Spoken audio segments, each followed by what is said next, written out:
In the name of Christ, our light. Amen. Amen. Please be seated.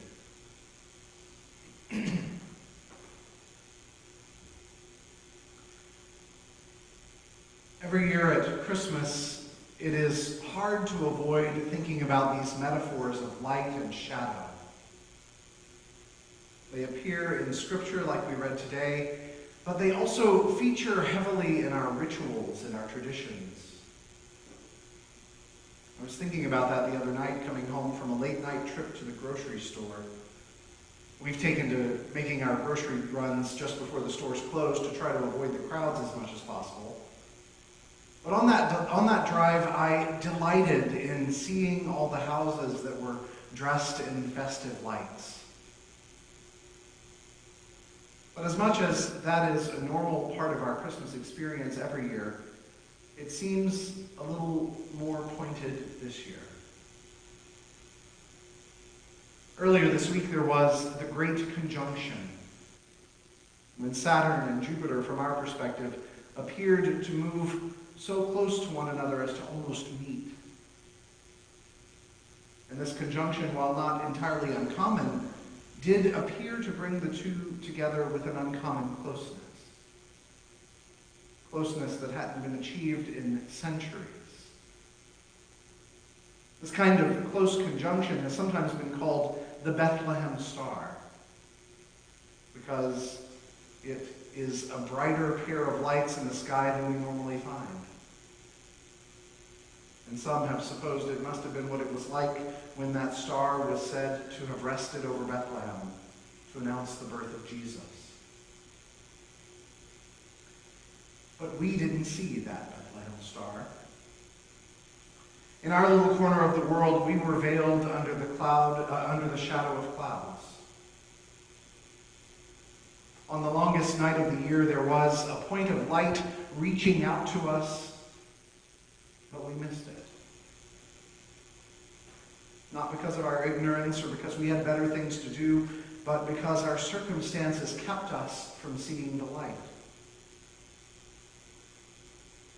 Something stood in the way of that great light in the long night sky. For many of us, that probably just seems like par for the course for this year. For many of us, this pandemic has been like a cloud hanging over us for nearly 10 months now.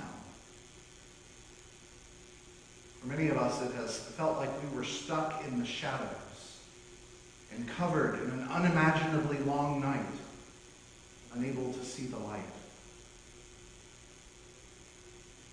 Most years, for most of us, the symbolism of light slowly growing through Advent until bursting out into brilliant streams of light on Christmas is just that, a loose symbol, a metaphor, but not something particularly tied to our own experience. We have all experienced challenges, of course. We've had hardships and even tragedies. But for most of us, those times were episodic, not definitive. But the story of Jesus is the story of a point of light shining in that long night, specifically for the ones who only know the night. Specifically for the ones who live in the shadows. The ones for whom a great light is most desperately needed. The ones whom most of us tend to most easily forget. That's the beauty of this Advent to Christmas transition. We started weeks ago, We started weeks ago with one lone light on this Advent wreath, beginning to pierce the night. And slowly that light grew. Week by week it showed more of itself until at last night in the fever pitch of our celebration, it exploded. Bright light filling every corner, leaving none of us in the shadows.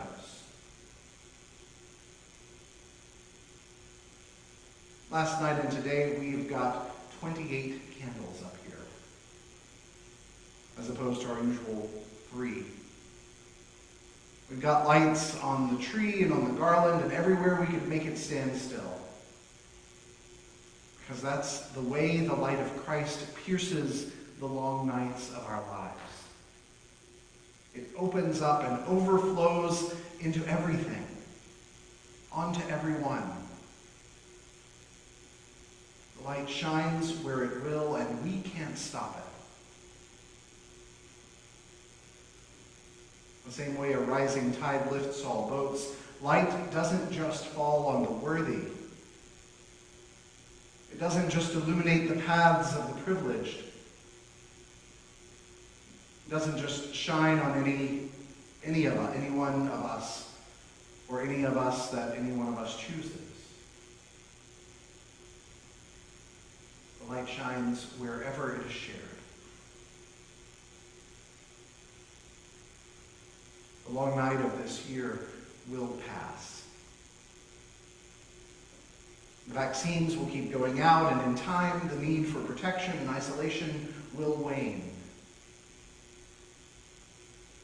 But as we find our way out of the shadows, remember those who've been left behind.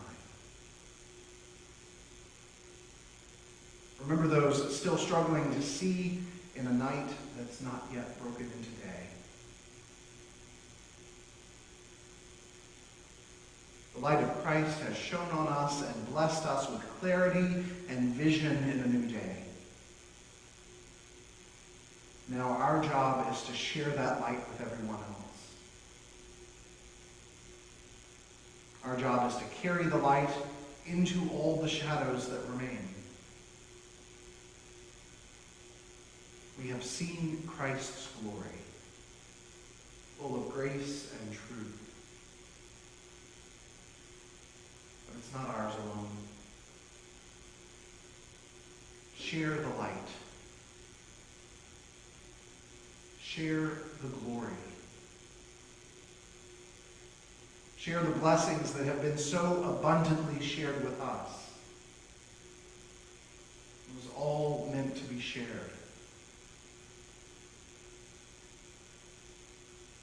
The lights aren't just for houses and trees at Christmas. They're not just for altars and places of worship. They're not even just for celestial bodies in times of wonder and awe. All of those lights just remind us of the light of Christ that has been shared with us in Jesus. We are not here merely to bask in the light. We are here to testify to the light. We are here to share